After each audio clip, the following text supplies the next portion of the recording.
వేడెక్కించే పోకళ్ళు కాటేస్తే కాదంటానా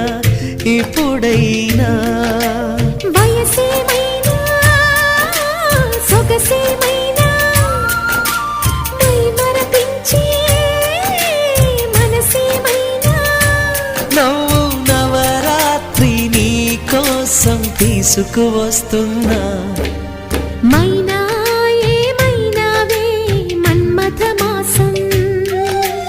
అయినా ఎంతైనా ఇది మెత్తని మోసం తీయనైన తీరిక తీర్చమంది కోరిక నీకు తోడు నేనిక